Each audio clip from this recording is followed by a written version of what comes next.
Honorable Bimal Ratnaik.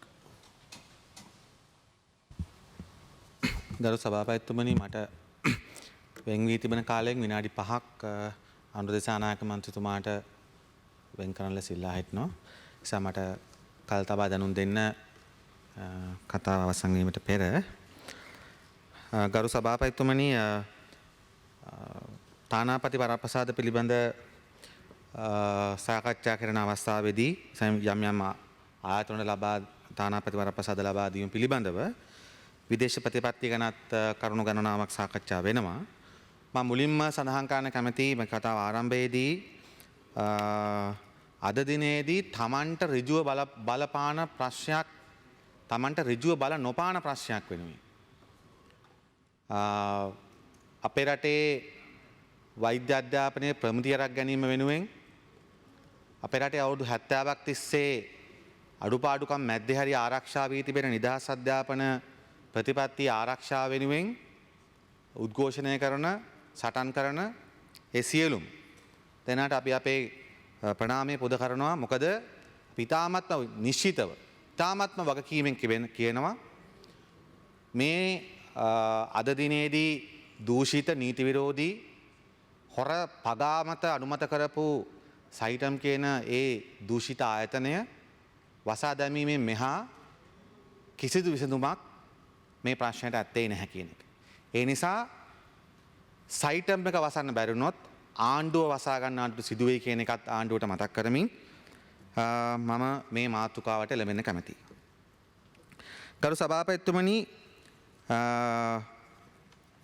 මේ කතාව ආරම්භ කිරීමේදී මම මුලින්ම තවත් අතුරු කාරණයකට ගිහිල්ලා එන්න කැමතියි. මීට දින දෙකකට පෙර මම පාර්ලිමේන්තුවේදී අසන ලද ප්‍රශ්නකට පිළිතුරු ලැබුණා විදේශ අමාත්‍යාංශය පිළිබඳව ඒක තිබෙන යම් පරිපාලනමය ගැටලුවක් පිළිබඳව. ඒක තමයි විදේශ අමාත්‍යාංශයේ තානාපති නිලධාරීවරුන්ට සේවා සහකාරවරුන් තමන් සේවය කරද්දී රටවල් වලට කියන්න පුළුවන්කම තිබෙනවා.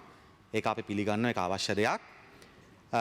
බොහෝ තානාපති නිලධාරීන් මේ සේවා සහකාරවරුන් තමන්ගේ රාජකාරී කාලයෙන් පස්සේ නැවත ලංකාවට ගෙනල්ලා තිබෙනවා. නීත්‍යානුකූලව කළ යුතුයි. නමුත් ඒ වගේම ඊටාම පැහැදිලිව ඊයේ ආණ්ඩු පක්ෂ සංවිධායකවරයා පාර්ලිමේන්තුවට ප්‍රකාශ කළා. ඒ ප්‍රශ්නේ පැහැදිලිව තිබෙනවා. අවුරුදු 10ක් ඇතුළතදී තානාපති නිලධාරීන් විසින් රැගෙන ගියපු සේවා සහකාරවරුන් 100ක් හරියටම ලංකාවට අවිලා නැහැ. ඒ ලයිස්තු අධ්‍යයනය කරාට පස්සේ පේනවා කරු සභාපතිතුමනි තාත්තා පුතා දෙන්නම සේවා සහකාරවරු වශයෙන් අරගෙන ගිහිල්ලා පනලා ගිහිල්ලා තියෙනවා. ඒ වගේම බැලුමටම පේනවා යම්කිසි ඥාතීත්වයක් සහිත කට්ටිය මේකෙන් ගිහිල්ලා තිබෙනවා. පනලා තිබෙනවා. එතකොට ඒවා එකපාර වෙච්ච දේවල් වලටත් වඩා අපිට පේන්නේ එක්කෙනෙක් ගියාට පස්සේ ඊළඟ එක්කෙනත් ගෙනල්ලා යවුවා වගේ තමයි පේන්නේ. ලැජ්ජයි. එහෙම වුණාට පස්සේ මා කියන්නේ සියලුම සේවා සහකාරවරුන් පැනලා යන්නේ තානාපති නිලධාරීන්ගේ දැනුවත්කම ඇතුව කියලා. නමුත් අපිට බැලුමට පේනවා ධනු සේවයේ ඉන්න සමහර තානාපති නිලධාරීන් රාශියක් ඉන්නවා. අඩුම ගානේ Taman ගෙනියපු සේවා සහකාරවරයා පැනලා ගියා කියලා. අඩුම ගානේ පොලිසියට දන්වලා නැහැ. ලැජ්ජයි. ඒ නිසා විදේශ අමාත්‍යාංශයේ තානාපති නිලධාරීන් ගෙනින සේවා සහකාරවරු 100ක් පසුගිය අවුරුදු 10 ඇතුළතදී ලංකාවට ආවිලා නැත්තම් ඇමරිකා එක්සත් ජනපදයේ වොෂින්ටන් වල හිටපු කුප්‍රකට තානාපතිවරයා ඇතුළු රාජපක්ෂවගේ වර්තමානයේ මේ ආසන රටවල් වල සේවය කරන තානාපති නිලධාරීන් දක්වා සමහර පුද්ගලයෝ ඉන්නවා පැනලා කියලා තියෙන අඩු ගන්න දන්නවල නැහැ. නිසා කරුණාකරලා විදේශ ඇමතිවරයාට අපි වක්කීමෙන් කියනවා ලංකාවේ මිනිස්සු පන්නන කැමීගමෙන් බෝට් වලින් පන්නනවා වගේ වැඩක් නෙමේක. අඩු ගන්න පැනනට පස්සේ වාර්තා කරන්න ඕනේ නැද්ද? මොකද අපි දන්නවා මේක ජාවාරමක්. මට මේ තොරතුරු ලබා දුන්නේ විදේශ අමාත්‍යාංශයෙන් මම මේ ප්‍රශ්න අහන්න කියලා නැත්නම් මම දන්නේ නැහැ. නිසා ඒම ලැජ්ජ ඇති වැඩ කරන්න එපා කියලා ඒ කරණාට කියන ගමන් විදේශ ලේකම්තුමාගෙන් ඉල්ලා සිටිනවා මම කාර්ය සභාවේ සමාජිකෙක් වශයෙන් ඔබතුමාගේ පැත්තෙන් ඒ පැනලා ගියපු 100 පැනලා ගියපු අයට කරන්න පුළුවන් දඬුවම වෙනම ඇති. නමුත් පැනලා ගියපු අය ගෙනියපු අය ඒක අඩු ගානකින් ශ්‍රී ලංකා රාජ්‍යයට සහ තානාපති සේවයට සිද්ධ වෙන කැරලා අඩු අවම කරගන්න මොනවාද කරලා තියෙන්නේ කියන එක පිළිබඳව මේ පාර්ලිමේන්තුවට වාර්තා කරන්න කියන ඉල්ලීමත් කරමින් කරන කැමැති මුලින්. ඊළඟට මොකද අතුරු කතා ටික වැඩ කරගත්තම ලේසි GSP+ එක. අපි පැහැදිලිවම රාජපක්ෂ පාලනයේ අඩුපාඩුකම් දැඩි ලෙස ප්‍රතිපත්තිමය පදනමක් මත විවේචනය කරු පක්ෂයක්. අපි කිසිම විටක සභාපතිතුමනි රාජපක්ෂට ගහපු පහර මාතෘභූමියේ සෛරීත්වයට වදින දෙන්න දුන්නේ නැහැ. අපි රාජපක්ෂට පහර දුන්නා දේශපාලන වශයෙන්. හැබැයි අපි ඒක මාතෘභූමියේ සෛරීත්වයේ සීමාවෙන් හැම වෙලාවෙම නතර කළා. ඒක අපි අදත් එහෙම හෙටත් එහෙමයි. ඒ නිසා GSP+ සහනය අහිමි උනේ රාජපක්ෂ පාලනයේ ප්‍රජාතන්ත්‍ර විරෝධී කටයුතු නිසා පමණක් කියලා අපි විශ්වාස කරන්නේ නැහැ. ලංකා ආණ්ඩුව දනගැස්වීමේ අධිරාජ්‍යවාදීන්ට තියෙන බලගතු රටවල් වල තියෙන උමනාව සඳහා ඒගොල්ලන් විවිධ උපාය උපක්‍රම පාවිච්චි කරන එකත් කවුරුත් දන්නවා. ඒ අධිරාජ්‍යවාදීන් රටවල් වලින් කට අරගෙන ඉන්නකොට ලංකාව ගිලින්න රාජපක්ෂ කට අස්සට පැන්නා. ඒක තමයි රාජපක්ෂ ආණ්ඩුව කරපු විශාලම විදේශ ප්‍රතිපත්තිමය උපාය මාර්ගික වරද. මේකේ මානවිකම් නැහැ, ප්‍රෙස් ෆ්‍රීඩම් නැහැ, මේකේ දෙමළ මිනිස්සුන්ට සලකන්නේ නැහැ කියලා. තියෙනටත් වඩා ලෝකෙ පුරා ප්‍රචාරය යනකොට රාජපක්ෂ මොකද්ද කළේ? උතුරේ තියෙන පත්‍ර කන්තරු ගිනි තිබ්බා. උතුරේ දකුණෙත් ගිනි තිබ්බා. පත්‍රකාරයන් කකුල් කඩුවා යුද්ධෙන් පස්සේ. අපිට විදේශීය පරීක්ෂණ අවශ්‍ය නැහැ. ආසියාවේ තියෙන පරණම උසාවිය තියෙන ලංකාවේ. නිසා පරණම උසාවිය විශිෂ්ටතම උසාවිය පද්ධතියක් තියෙන අපිට කියලා අපි අන්තම් දාරුස්මාන් රිපෝට් එකට කලින් ලෝකෙට කියලා බේරලාවට පස්සේ අග්‍රවිනිශ්චකාරතුමිය අල්ලලා ගෙදර යවුවා දවසෙන්. මේ පාර්ලිමේන්තුවත් තවුලු කරගත්ත රාජපක්ෂ ඒ වෙලාවේ. ඊට පස්සේ අධිරාජ්‍යවාදීන් බලන් හිටිය ඒගොල්ලන් කිව්වා උඹලක රටේ අග්‍රවිනිශ්චකාරවරයට නැති යුක්තිය උතුරේ දෙමළ අම්මලාගේ දරුවන්ට දෙමළ අම්මලාට කොහොමද ලැබෙන්නේ කියලා කියපන් කියලා. ඒකෙන් පස්සේ තමයි අපිට ඔය ක්‍රිමිනල් කෝට් ඔක්කොම තර්කානුකූල වුණේ. ඒ නැතත් ඒගොල්ලෝ වෙන උපක්‍රමයක් හොයාගනි අපිට මේවා පටවන්න. නමුත් ඒගොල්ලෝ කටහරන් ඉන්නකොට රාජපක්ෂ කියලා කට අස්සට පැන්න කියලා මම කියන්නේ ඒකයි. එසා ඒගොල්ලෝ GSP+ හරි මොන හරි නොදී ඉන්න උත්සාහ කරමින් හිටියා. ඒක රාජපක්ෂ මහත්තයා නිසා වෙච්ච දෙයක් නෙමෙයි. නිසාම වෙච්ච දෙයක් නෙමෙයි. හැබැයි ඒ අර මොනවාද කතාවක් තියෙන්නේ ඉබ්බගෙන් දියේ දාන්න දැහුවට පස්සේ යන්නේ නැව කිව්වා කියලා. ඒ වගේ ඒක තමයි වැරදි විදේශ ප්‍රතිපත්තිය. අපි ඇත්තටම කනගාටු වෙනවා විදේශ අමාත්‍යාංශයේ ඉන්න උගත් නිලධාරීන් එක්කෙනෙක්වත් ඒ කෙරිච්ච පටලැවිලි, ඒ කෙරිච්ච බ්ලන්ඩර්, ඒ කෙරිච්ච විනාශයන් විරුද්ධව අඩුම ගානේ දැන් කනට ගහුවට පස්සේ ඉල්ලාස් වෙච්ච අය ඉන්නවා. රාජපක්ෂගේ කනට ගහුවා එක්කෙනෙක්. එතකොට ඉල්ලාසු. අපි හිතනවා වැදගත් නිලධාරීන් සිටිය යුතුයි රටකට. අපිට වඩා මේකට දැනුමත් තේරුමක් තිබෙන මේ කෙරෙන්නා වූ විදේශ ප්‍රතිපත්ති විනාශ කිරීම හරහා මේ රටට වෙන්න තියෙන වෙච්ච හානිය ගැන දැකලා අටුම ගානේ තමන්ගේ ඉල්ලාසීමක් ප්‍රකාශ කරන්න පුළුවන්. නැත්තම් ඉල්ලාසෙන්න බැරි නම් අඩු ගානේ මේක වැරදි කියලා රටට කියන්න පුළුවන්. එක්කෙනෙක්වත් හඳුනගන්න බැරි වෙච්ච එක ගැන අපි ඇත්තටම දුක් වෙනවා. ඒ ගැන හිතපු අය ඉන්න බව අපි දන්නවා. ඒ ගැන කරුණු කියපු අය අපිට ඉන්න බව අපි දන්නවා. නමුත් අපි දැක්කේ නැහැ එක්කෙනෙක්වත් ඒකට හරියට පහර දෙනවා. හරියට ක්‍රියා කරන මොකද අපිට අදහම් වෙනවා සමහර අමාත්‍යාංශ ලේකම්ලා සමහර ගණකාධිකාරිවරු ඔවුන් අස්සම් කරන්නේ නැහැ දූෂිත ගනුදෙනු වලට. ආණ්ඩු පක්ෂ මන්ත්‍රීවරු 58 දෙනෙක්ගේ ප්‍රශ්නදී ආදාළ ලේකම්වරයා අස්සම් කරේ නැහැ. ඒ ලේකම්වරයා සම්බන්ධ මොන ගැටලු තිබ්බත් මම මේක අගය කරනවා. සාමිනාද නැමැතිවරයාගේ මොනවාද අමාත්‍යාංශ ගොඩනැගිලි මගඩියේදී ඒ මගඩියට විරුද්ධව ගණකාධිකාරිවරු දෙන්නම අස්සම් කරේ නැහැ. ගණකාධිකාරිවරයෙක් කියන්නේ කොච්චර පොඩි තනතුරක්ද? අපි දැක්කේ නැහැ හැම තානාපති නිලධාරීන්. අපි බලාපොරොත්තු වෙනවා අපේ විදේශ ලේකම් වීරකොන් මැතිතුමාගේ යුගයේදී එහෙම කොන්ද පණ තියෙන විශිෂ්ට නිලධාරීන් එක්කෙනෙක් දෙන්නෙක්වත් මේ රටට හඳුන්වා දෙයි කියලා. මොකද තමුන්නාසලා මේ රටේ හතරවෙනි හමුදාව. අපි සෛරීත්‍ය පැත්තෙන් ගත්තොත්. සෛරීත්‍ය පැත්තෙන් ගත්තොත් ජාතික ආරක්ෂාව පැත්තෙන් ගත්තොත් හතරවෙනි හමුදාව. ශවේන්ද්‍ර සිල්වට හරි සරත් ෆොන්සේකට හරි ගිහිල්ලා බෑනේ ජිනීව දිනින්. සරත් ෆොන්සේක මහත්තයාට ජිනීව දිනන්න බෑ. මේ එයාට ගිහිල්ලා දිනන්න බෑ. 57 වෙනි 58 වෙනි අරවෙනි බාලකාලවලට ගිනිව දිනන්න බෑ. ගිනිව දිනන්න පුළුවන්කම තියෙන්නේ රාජ්‍ය ප්‍රතිපත්තිය මේ හරියට තියෙන්න ඕන. ඒක හරියට එහෙ කියන්න ඕන. ඒක කරන්න ඉන්නේ විදේශ නිලධාරී. ඒ නිසා අපි ඒක මතක් කරමින් මම ඉස්සරහටවත් එහෙම හරියාකාරව කටයුතු කරන්න කියලා නිලධාරී මට්ටමෙත් ඉල්ලා සිටිමි. මම මේ මූලික සාකච්ඡාවට එන්න කැමතියි. ගරු සභාපතිතුමනි, අද විවාද වෙන කරුණ පිළිබඳව විදේශ අමාත්‍යාංශය පිළිබඳ විදේශ සමතා පිළිබඳ ආංශික අධීක්ෂණ කාරක සභාවේ අපි සාකච්ඡා කළා. මම ස්තුතිවන්ත වෙන්න ඕන ගරු එහි සභාපති රංජිත් අලු විහාරයේ මැතිතුමාට. මොකද මේ අද විවාදයට ලක් වෙන කරුණේ එක ආයතනයක් පිළිබඳව සුවිශාල ගැටලු ඇති වුණා. ඒක තමයි මේකේ තානාපති වරප්‍රසාද ලබා දීමට යෝජනා කරලා තිබෙන එක ආයතනයක් තමයි අන්තර්ජාතික වාරි මාර්ග කළමනාකරණ ආයතනය IMI එක.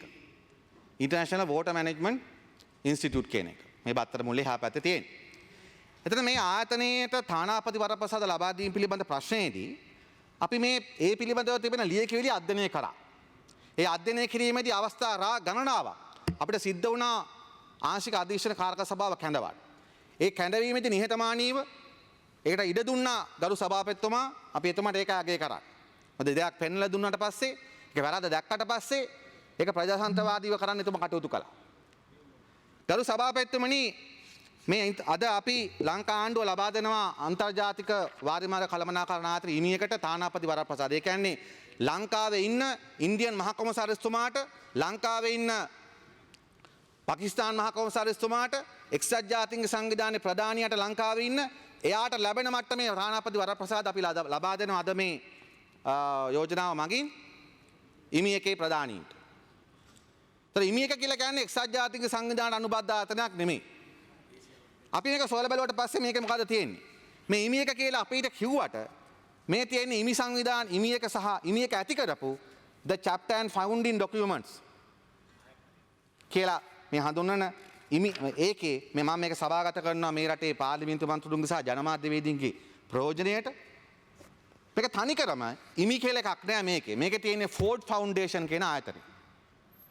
ශ්‍රී ලංකා රජය 1984 දී ගිවිසුමකට ගිහිලා තියෙන්නේ Ford Foundation එකත් එක්ක.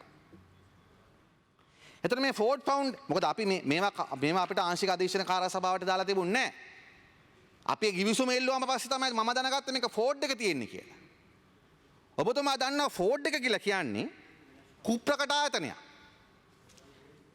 දැන් මම මෙතන සැන්සාට් කරනවා මේ බිස්නස් ස්ටෑන්ඩඩ් එකේ 2016 දෙසැම්බර් මාසේ ටයිම්ස් ඔෆ් ඉන්දියා එකත් වාර්තා කළා ඉන්දියාව Ford Foundation එක දැම්ම වොච් ලිස්ට් එකට. ඒ කියන්නේ ඉන්දියාවේ සෛරීත්වයට එරෙහි කටයුතු වල නිරත වෙන සංවිධාන ප්‍රමාණයක් ඉන්දියාව නම් කළා. ඔය ඉන්දියාවේ අනිත් දඩ කොහෙද ලංකාවට ඉන්න තව සතියකින් එන්න තියෙන මෝදි අගමැතිතුමාගේ ආණ්ඩුවෙන් Ford එක දැම්ම වොච් ලිස්ට් එකට. ඒ කියන්නේ රාජ්‍ය ආරක්ෂාවට ජාතික කටයුතු වලට එරෙහිව කටයුතු කරන සංවිධානයක් වශයෙන් හඳුනාගෙන පරීක්ෂා කරා. එතකොට ඒ වෙලාවෙම තමයි මේ Ford එක ලංකාවට Ford එකට මෙහි තානාපති වරප්‍රසාද ලබා දෙන්න කියලා කිසිම අධ්‍යයනයකින් තොරව. ඒකයි දුක. ඒකයි ඇසල විරකොන් මැතිතුමා ඔබතුමාගේ අමාත්‍යාංශ ගැන තියෙන දුක. කිසිම අධ්‍යයනයකින් තොරව. ඔහේ නිකන් මේකට ඉල්ලුවා දෙන්න කියලා තානාපති වරප්‍රසාද. ගරු සභාපතිතුමනි, අපි දේශපාලනඥයෝ. අපි හැම විෂයෙම විශාරදයක් නෙමෙයි. අපිට එක විෂයක් ගැන එක දිගට අධ්‍යයනය කරන්න ලැබෙන අවස්ථා අඩුයි. ඒක තමුන්නාස්ලගේ මුළු රාජකාරිය මේක, ජීවිතේ මේක. දැන් බලන්න මේ Ford එකේ මොකද තියෙන්නේ? මේ ෆවුන්ඩින් ඩොකියුමන්ට්ස් වල මොනවද තියෙන්නේ? මේකේ තියෙනවා පළවෙනි එක. මේ IMI එක ලංකාව පිටවන්නේ මොකටද? ගොඩක් විස්තර වෙලාව නැති නිසා කියන්න මම කෙටියෙන් කියන්න මේක එකතැනක තියෙනවා the study and evaluation of irrigation systems කියලා පටන් ගන්න තියෙනවා. මොකද්ද? මේක දෙවෙනි පිටුවේ තියෙනවා water flow and distribution, water pricing and policies. water pricing. මේක irrigated water. අපි බොන වතුර නෙමෙයි.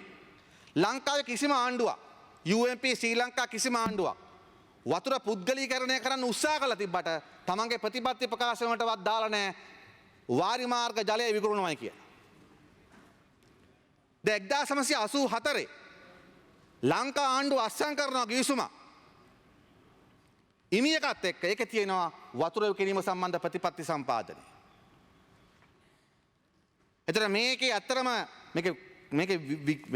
මේවා කොච්චර දරුණුද කියනවනම් මේ ගිවිසුම අත්සන් කරන වෙලාවේ වාරි මාර්ග අමාත්‍යාංශයේ ලේකම්වරයා නන්දා බේක්‍රම මැතිතුමා එතුමාගේ උගත්කම ගැන මට වෙනම අදහස් තියෙනවා ගරුත්වයක් තිබෙනවා.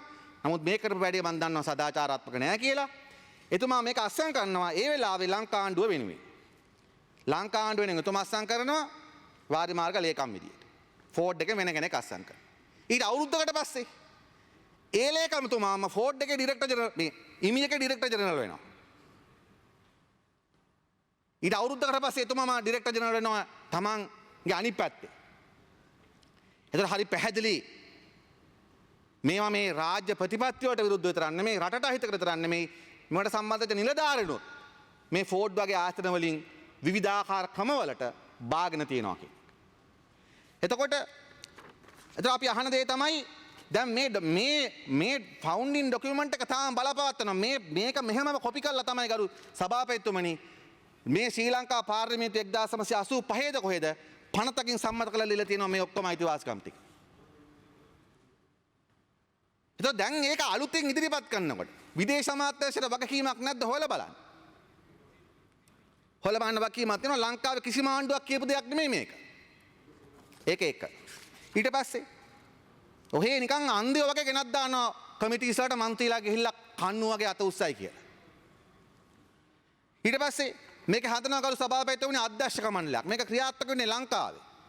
ඒ අධ්‍යක්ෂක මණ්ඩලයේ 20ක් ඉන්නවා. 20න් 19ක් පත් කරන්නේ ෆෝඩ් එක.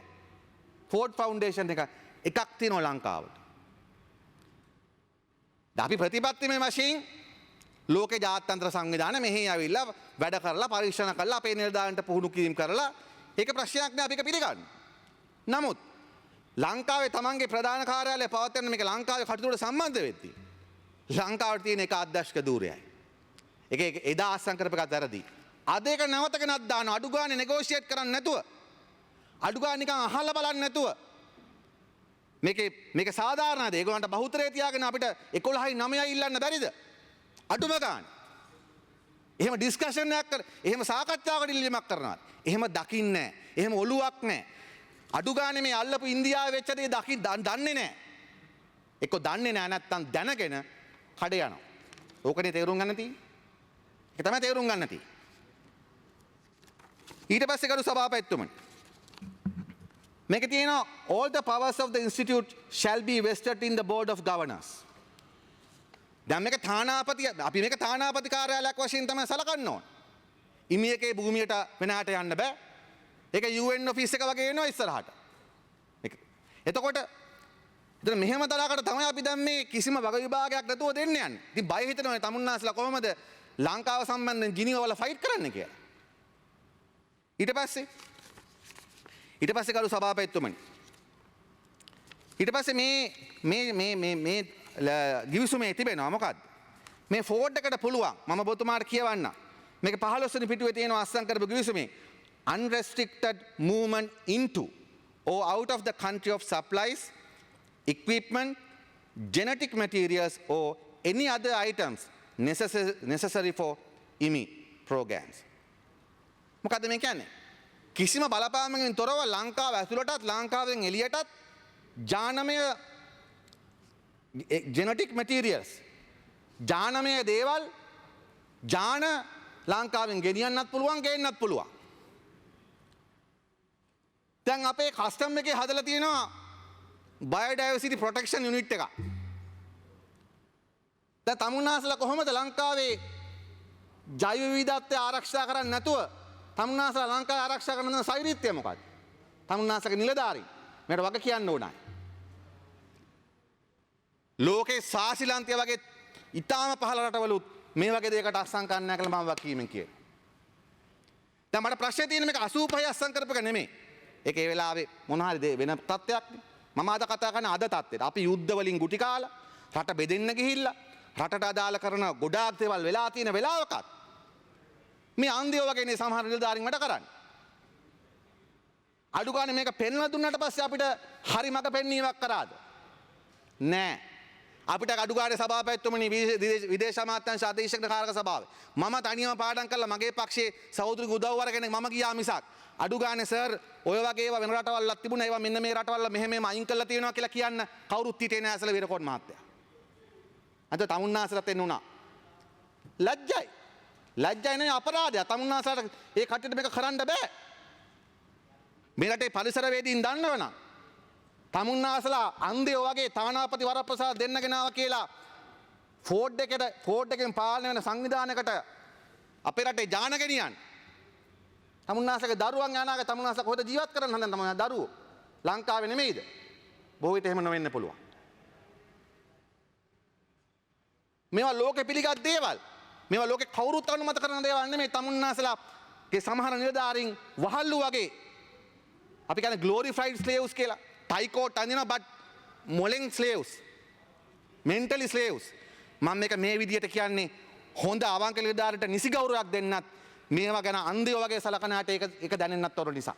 නැත්නම් කිසිම කෙනෙක්ට පුද්ගලිකව අපහාස කිරීමේ කිසිම අරමුණක් මට නැහැ. නමුත් මට දුකයි. මට දුකයි තමුන්නාසල ඇයි මේ රටට මේම වැරදි කරන්නේ. මම මේ කමිටුවට ගියේ නැත්තම් මමත් නිකන් ආවෝ ගාලා ආවනම් මොකද වෙන්නේ කරු සභාපතිතුමනි. මේවා එහෙමම යනවා. ඒ නිසා අපි කියන්න කැමති මේ ඒ නිසා මේක තව ගොඩක් දේවල් මම කියන්න දේවල් තියෙනවා. මම කියන්න කැමති මේ ගිවිසුම මත තමයි අපි දිගටම ප්‍රශ්න කරේ. මේ වතුර විකිරීම මේ මොනාද ජානමංකොල්ලය ඉඩ දෙන එක ඊට පස්සේ ලංකාවට කිසිම බලපෑමක් කරන්න බෑ මේ ආයතනයට. මොකද 20න් 19ක් ඒගොල්ලන්ගේ. ඊට පස්සේ ෆෝඩ් එක කියලා කියන්නේ ලෝකේ කුප්‍රකට ආයතනයක්. ලෝකේ යුද්ධවලට උදව් කරන ආයතනයක්. ලෝකේ ISIS වලට සල්ලි දෙන ආයතනයක්. ඒකට සම්බන්ධ රොකෆෙලර්ස්ලා. මේකේ මේන් ෆන්ඩ් රොකෆෙලර් ෆවුන්ඩේෂන්. එතකොට අපි කියන්නේ ඇමරිකාවත් එක්ක ගහගන්න ඇමරිකාවේ තියෙන විද්‍යාත්මක සහ මේ වගේ ෆන්ඩ්ස් එක්ක ඔක්කොම රණ්ඩු වෙන්න කියලා අපි කියන්නේ නැහැ. මම දිගටම කිව්වේ ලංකාව වල තරම් INGOs වැඩ කරනවා. ඔක්ස්ෆෑම් එක වැඩ කරනවා. තව සංවිධාන වැඩ කරනවා. ඒගොල්ලන් දීලා තියෙන විදිය බලතල ප්‍රමාණයක් විතරක් දෙන්න මේකටත් කියලා. ඒ නිසා අවසානයේ මම එන්න බැරි වෙච්ච දවසක මේක සම්මත කරන් තියෙනවා. නමුත් මම නීතිපති දෙපාර්තමේන්තුවෙන් කරුණු ගෙන්වා ගත්තා. නීතිපතිතුමාගේ නිලධාරිතුමිය කිව්වා 30 අවුරුද්දක් ගත වී තිබෙන නිසා මේ ගිවිසුමේ වළංගුභාවය පිළිබඳ ප්‍රශ්නයක් තිබෙනවා කියලා. අපි මේ රටේ පරිසරවේදීන්ගෙන් සහ ඒ විද්‍යාඥයන්ගෙන් ඉල්ලා සිටිනවා අපි අද මේ කරපු හෙළිදරව් මත පදනම් වෙලා වහාම මේ ආණ්ඩුවත් එක්ක සාකච්ඡා අරගෙන දැනට මේක ක්‍රියාත්මක වෙන්නේ කොහොමද අතීතයේදී මේක මොනවද කරේ කියන එක පිළිබඳව බරපතල පරීක්ෂණයක් කරන්න කියලා. ඒ වගේම විදේශ අමාත්‍යාංශ නිලධාරීන් අපි ඉල්ලා සිටිනවා තමුන්නාසල ලොකු දෙයක් රට බාර දීලා තියෙන්නේ. තමුන්නාසල කරපු හොඳ දේවලුත් තියෙනවා.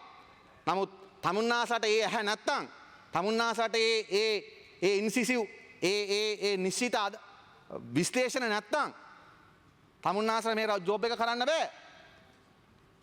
අඩු ගානේ ඉන්දියාවේ පත්‍ර ටිකවත් බලන්න. මම මේකේ ෆොටෝකොපියක් ඇසල විරකොන් මහතාට එවනවා. මේකට අදාළ නිලධාරිතුමාට මේක දැන්වත් දෙන්න නැත්නම් පස්සෙවත් කියවයි දන්නේ නැති නිසා.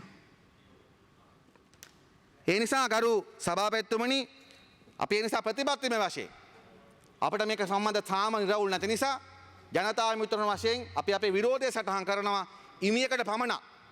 අනිත් ආයතන සම්බන්ධ අපිට ප්‍රශ්නයක් නැහැ. තානාපති වරප්‍රසාද ලබා දිය යුතුයි. ඉමියකට පමණක් අපි අපේ විරෝධය පළ කරනවා. මොකද මේක කුප්‍රකට ආයතනයක්. ඒ වගේම වාරිමාර්ග දෙපාර්තමේන්තුවේ ඉන්න හොඳ නිලධාරීන්ගේ ඔලුකුණු කරන තැනක් බාටත් ඔක පත් වෙලා තිබෙනවා. ඒ නිසා මම කැමති ඊළඟ මාතෘකාවට දැන් මාරු වෙන්න. ගරු සභාපතිතුමනි මට කොච්චර තියෙනවද වෙලාවක ලේකම්තුමා? ඒ කියන්නේ ඒක 35 වෙන්නේ එහෙම. රයිට්. හොඳයි. ඊළඟට ගරු සභාපතිතුමනි මම කියන්න කැමති 7 minutes then. 10. You must be generous than him, no? He said 10, so you have to give me at least 12, since we are friends. ගරු සභාපතිතුමනි මම ඊළඟට කියන්න කැමති අද මේ මාතෘකාවට ඍජුව සම්බන්ධ නැතුව විදේශ ප්‍රතිපත්තියට සම්බන්ධ දෙයක් නිසා. ඒක තමයි දැන් මේ ශ්‍රී ලංකා ආණ්ඩුව මම හිතන්නේ මම දැක්කා හකීම් ඇමතුමන් මේක ගැන සඳහන් කරා. දැන් ශ්‍රී ලංකා ආණ්ඩුවේ පලස්තීනය පිළිබඳ ප්‍රතිපත්තිය පැහැදිලිව නිශ්චිත වශයෙන් වෙනස් කරලා තිබෙනවා. ඒක අපි මේ රටේ ජනතාවට දන්වනවා. ඒක තමයි පසුගිය මැයි 3 වෙනිදා මීට දවස් 3කට කලින් යුනෙස්කෝ සංවිධානයේ නැවත වතාවක් හැම මාස 6න් 6ටම පලස්තීනයේ තිබෙන ජෙරුසලම් නගරයේ පිහිටා තිබෙන සියලුම ආගම් වලට විශේෂයෙන්ම ඉස්ලාම් ආගමට, කතෝලික ආගමට සහ යුදෙව් ආගමට අයත් පොදු සිද්ධාස්ථානයක් වශයෙන් සැලකෙන භූමියක් තිබෙනවා. ඒක අල්කුඩ්ස් පල්ලිය කියලා හඳුන්වනවා. එතකොට මේ පල්ලියට මේ ආගමික මධ්‍යස්ථානයට එරෙහිව ඊශ්‍රායලයන් විසින් කරන්නා වූ ඒක විනාශ කිරීම අරමුණු කරගෙන අවුරුදු ගාණක් තිස්සේ කරන දේවල් වලට විරුද්ධව එක්සත් ජාතික සංවිධානය තුලත් යුනෙස්කෝ තුලත් 1907 ඉඳලා ලෝකේ ජාතීන් අති විශාල ප්‍රමාණයක් එක දිගට කියලා තියෙනවා මේක ඓතිහාසික උරුමයක් මේක විනාශ කරන්න එපා කියලා. මම මේක මේ පාර්ලිමේන්තුවේ කලිනුත් කියලා තියෙනවා. ඒ නිසා 1907 හේග් වල තිබිච්ච ලෝකේ පළමු ලෝක සංස්කෘතික වටිනාකම් රැකගැනීම පිළිබඳ සමුළුවේ සිට අවුරුදු 100කට වැඩි කාලයක් තිස්සේ ලෝකයේ බහුතර ජාතීන් අන්තවාදී කොන්වෙච්ච කණ්ඩායම් දෙක තුනක් අරුණාම ලෝකයේ බහුතර ජාතීන් මේක විනාශ කිරීමට විරුද්ධව ඡන්දය ලබා දෙමින් ඉන්නවා. මොකද්ද මේක කරන්නේ? දැන් මේ විශාල ආගමික මධ්‍යස්ථානයේ තියෙන ගරු සභාපතිතුමනි ඊශ්‍රායල් ආණ්ඩුව කරන්නේ මේ පල්ලිය යටින් උමං 100 ගාණක් කරනට හාරලා තිබෙනවා. ඔවුන් හාරලා ඔවුන් කියනවා ඒක හාරන්නේ ඒ පල්ලිය හදන්න කලින් එතන යුදෙව් පල්ලියක් තිබුණාය ඒක හොයන්න තමයි මේක හාරන්නේ. මම දන්නේ නැහැ ඒක තිබුණා නැද්ද කියලා.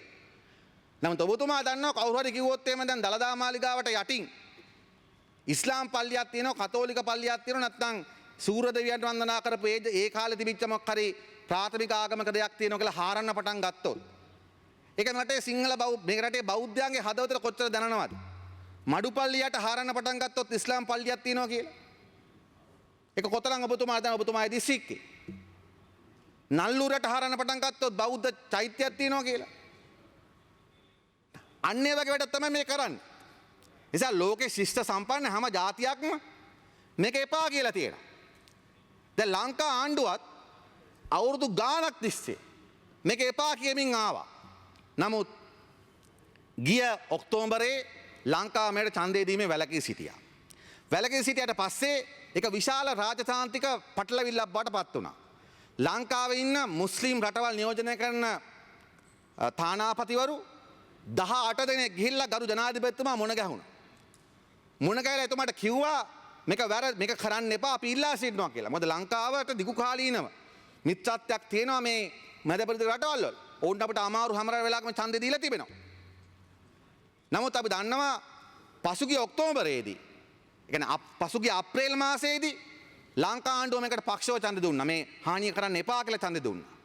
ඔක්තෝබරයේදී වැළකුණා. දැන් නැවත වතාවක් කරු සභාපතිතුමනි මේ මාසේ 3 වෙනිදාත් ලංකා ආණ්ඩුව ඡන්දය දීමෙන් වැළකලා තිබෙනවා. ඒ නිසා අපි කියන්න කැමති දැන් පලස්තීනයට විරුද්ධව ලෝක ඡන්ද දෙන්නේ කවුද?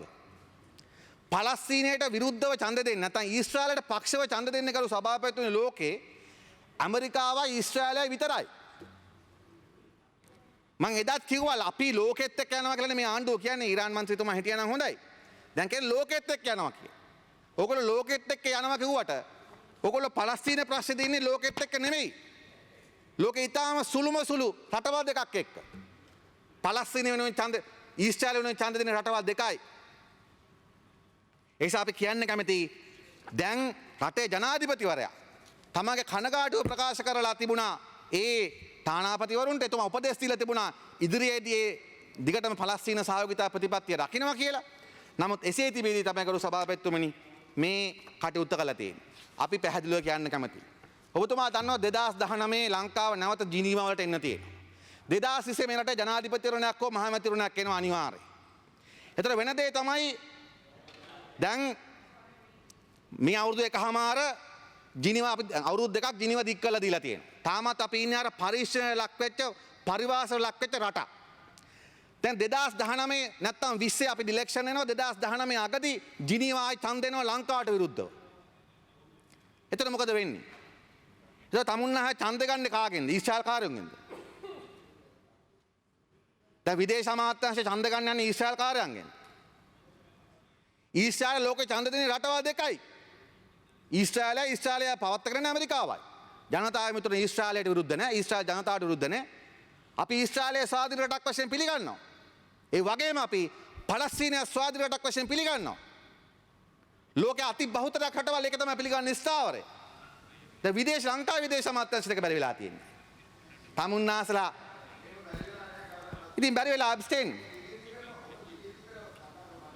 ඔබ දිගින් දිගට ගරු ඇමතුමා මේ පිළිබඳව මේ විදේශ අමාත්‍යාංශයේ ස්ථාවරය කියලා තිබුණා. නමුත් ඔබ දිගින් දිගට මේක ප්‍රශ්න කරන නිසා මම ඔබතුමාගේ කෙටි ප්‍රශ්නයක් අහන්නම්කෝ. තමුන්නාසලා යුනෙස්කෝ වලදී පලස්තීනයේ මේ ආගමික මධ්‍යස්ථානට අදාළ ඡන්දෙදී තමුන්නාසලා පලස්තීනයට පක්ෂව ඡන්ද දුන්නත් ඡන්ද දීපේ වැලකී සිටියා. අපි කාටවත් පක්ෂව ඡන්ද දීලා නැහැ. අපි මගේ වෙලා දෙන්න එපා. නෑ මගේ වෙලා ඔයාට නැගිටින්න බෑනේ. ඔයා වාඩි වෙලා ඉන්න. ගරු සභාපතිතුමනි නෑ ඔබතුමාගේ වෙලාවයිද කියන්න. මට එච්චර වෙලාව නෑ. මට ඔබතුමාගේ වෙලාව දෙන්න විදියක් නෑ. මට වෙලාව පොඩ්ඩයි තියෙන්නේ සම්මන්ත්‍රීතුමා. ඒ නිසා මම මේ දිගටම පසුගිය කාලේ කිව්වෙත් දැන් කියන්නේත් එකම තර්කය තමයි. මේ ඇමරිකාවට යට වෙලා ඇමරිකාවේ ලනු කාලා කන පරිප්පුමේ. අපි අපේ දිගු කාලේ මිත්‍රයෝ කවුද? කවදාවත් ඇමරිකාවක් සදරම ලංකාවට පක්ෂව ඡන්ද දීලා නෑ. තීරණාත්මක තැන්වලදී. ඒකයි සත්‍ය. මේගොල්ලෝ ඇමරිකාවේ ගෙනගෙන ඇති. මේගොල්ලන්ට එක පුරවැසිකම් ඇති. හැබැයි අපි තේරුම් ගන්න ඕනේ ඇමරිකාවේ පුරවැසියෝ මේ ලංකාවේ ගියාණ්ඩුවේ ලොක්කො දෙන්නෙක් හිටියා. ජනාධිපතිගේ මල්ලා දෙන්නම ඇමරිකන් පුරවැසියෝ වෙලා හිටියා. උදව් කරාද? ඇමරිකාවට තමන්ගේ වෙච්ච ජාතික ප්‍රතිපත්තියක් තියෙනවා. ඒක අපිට හිත කරුණාට ඒක ඇමරිකාවට ඕන එක. ඒක මේගොල්ලෝ ගිහිල්ලා දඟලුවට වෙනස් වෙන එකක් නෙමෙයි. අපි කියන්නේ මෝඩ විදියට මේ රටේ ඓතිහාසික වශයෙන් අපි උරුම කරන් තියෙන දෙයක් තියෙනවා රාජතාන්ත්‍රික වශයෙන්. මම එදත් කිව්වා. මේවා රාජතාන්ත්‍රික දේපල. මංගල සමරනුන්නේ ඇමතුමා කතා කරා බ්‍රසීල් තානාපති කාර්යාල හොරකම් ගැන. ඒව බිල්ඩින් වංචා කරපු විදිය. ඒවත් වංචා තමයි. අපේ රටේ රාජතාන්ත්‍රික දේපල කියලා කියන්නේ කරු සභාපතිතුමනි අවුරුදු 70ක් තිස්සේ මේ රට නිදහස් ස්වෛරී රාජ්‍යයක් විදියට නොබැදි රටක් විදියට ලෝකෙන් දිනාගෙන තියෙන ගෞරවය අපිට පක්ෂව කතා කරන රටවල් 150ක් ලෝකෙ ඉන්න එක. දැන් ඒකටයි මේ ගහන්නේ. දැන් මේ ඒකයි මේ විනාශ කරන්නේ. ඔබතුමා හිතනවාද මැද පෙරදිග ඡන්ද ගන්න පුළුවන් කියලා පලස්තීන දිගට විරුද්ධ වෙලා? සදාම් හුසේන් එල්ලා මරද්දි මොනවද සදාම් හුසේන් කිව්වේ? ඉරාකයට ජය වේවා කියලාද? නෑ. එයා කිව්වේ පලස්තීනට ජය වේවා කියලා. අපි ඒක තේරුම් ගන්න මුස්ලිම් ජනතාවගේ තියෙන ඒ හැඟීම පලස්තීනය ගැන. සදාම් හුසේන් ඉරාකයට ජය වේවා කිව්වේ නෑ. එයා කිව්වේ පලස්තීනට ජය වේවා කියලා. ඉතින් මට වඩා මේ මහතුරව දැනගන්න ඕන. ඒ නිසා අපි කියන්නේ එක්සත් ජාතික පක්ෂයේ අධිරාජ්‍ය ගතිකම් ඒවා ඔක්කොම තියාගන්න ඇමරිකන් ගතිකම්. අපි කියන්නේ මේකයි. ඔයගොල්ලන්ට අයිතියක් නෑ. ඔයගොල්ලෝ එක ඡන්දයක්වත් අලුතෙන් හම්බ කරගන්නේ නැතුව මේ අපේ දිගු කාලේ මිත්‍රව අහිමි කරගන්න එපා මැදපෙරදි කලාපේ. ඒ විතරක් නෙමෙයි. මේක සාධාරණ ප්‍රශ්නයක්. ගරු සභාපතිතුමනි. හරි ප්‍රතිපත්තියක් බින්ගයකදී අඩි 100ක් යට බින්ගයක් ඇතුළත රකින්න ඕන. හරි ප්‍රතිපත්තිය. කාලය අවසන්. හොඳයි. ඒ නිසා අපි කියන්නේ මේ වයින් පලස්තීනයට ඕන තරම් මිත්‍රයෝ ඉන්නවා. ලංකාවට එච්චර මිත්‍රයෝ නැහැ. දැන් මේ යන විදියෙන් වෙන්නේ අපිට ඉන්න දිගු කාලින මිත්‍රයෝ අහිමි වෙනවා. සමන් කියන්න කැමති. එකම යෝජනා කරු සභාපතිතුමනි 2016 අප්‍රේල් මාසේ ලංකා ආණ්ඩුව ඡන්ද දෙන යෝජනාවටම තමයි 2016 ඔක්තෝබර් මාසේ ලංකා ආණ්ඩුව ඡන්ද දීමේ වැළකී සිටින්නේ. කාටවත් පක්ෂ වෙන්නේ නැහැ කියන එක උත්තරයක්ද? ඒ කියන්නේ අපිට කිසිම ප්‍රතිපත්තියක් නැහැ කියන එකද? නෑ. හරි දෙයට හරි කියන කොන්දක් තියෙන්න ඕනේ. ඒ සකරු සභාපතිතුමනි ඒකත් කියමි මට එක විනාඩියක් විදේශ අමාත්‍යාංශයට දාලා නෙමෙයි නිවාස ඉදිකිරීම අමාත්‍යාංශයට දාලා විනාඩියක් කියන්න අවස්ථාව දෙන්න. ඒකත් පොඩ්ඩක් මේ විදේශයට සම්බන්ධ නිසා මේ විදේශ රටවල අධ්‍යාපන පුහුණු පාඨමාලා වැඩමුළු සම්මන්ත්‍රණ නිරීක්ෂණ චාරිකා යනාදී වැඩසටහන් සඳහා නිලධාරීන් තෝරා ගැනීම කියලා චක්‍රයකයක් ගහලා තිනවා 2017 අප්‍රේල් මාසේ 26 වෙනිදා. දැන් මේ චක්‍රලේඛයට අනුව විදේශ රටවල පැවැත්වෙන ඒ පුහුණු පාඨමාලා සඳහා නිලධාරීන් සහභාගී කර අපේක්ෂා කරන්නේ නම් පළමුවම විදේශ චාරිකා සඳහා සහභාගී වීමට අපේක්ෂිත නිලධාරීන්ගේ නාම යෝජනා ගරු අමාත්‍යතුමා වෙත ඉදිරිපත් කර එතුමාගේ උපදෙස් සහ එකඟතාවය ලබා ගත යුතු බව මෙයින් දන්වා සිටිමි. ඊට පස්සේ අමාත්‍යාංශ ලේකම්තුමා ඊළඟට ලියනවා විදේශ රටවල පැවැත්වෙන වැඩසටහන සඳහා ගරු අමාත්‍යතුමාගේ එකඟතාවය ලබා ගැනීම අනතුරුව දිවයිනෙන් බැහැරවීමට හා රාජකාරී විදේශ නාමඩ ලබා ගැනීම සඳහා විධිමත් පරිදි පූර්ව අනුමැතිය ලබා ගැනීමට අදාළ ලේඛන මාමගින් ගරු අමාත්‍යතුමා වෙත ඔබතුමා දන්නවා සාමාන්‍යයෙන් වෙන්නේ අමාත්‍යාංශ නිලධාරීන් යෝජනා කරන්නේ ලේකම්වරයා ඊට පස්සේ ඒක අනුමත කරන්න අවසානට තමයි අමාත්‍යතුමා ගාවට එන්නේ. දැන් මේකට අනුව මොකද්ද වෙන්නේ? අමාත්‍යතුමාගෙම තමයි නම් යෝජනා ගන්නත් ඕන. එතුමාගෙම තමයි අවසානයේ අවසර ගන්නත් ඕන. මේක මට මතක් වෙන්නේ නැවත වතාවක් අර කම්කරු සිකියුරිටි වෙන්න යන්නේ. ඒ නිසා අපි ඉල්ලා හිටනවා නිවාස අමාත්‍යාංශයෙන් අදාළ අමාත්‍යතුමාගෙන් මේක වෙනස් කළා සාධාරණ විද්‍යාත්මක ක්‍රමයකට මේක ලබා දෙන්න කියලා බොහොම ස්තුතියි ඔබතුමාට වෙලා දුන්නාට. බොහොම ස්තුතියි.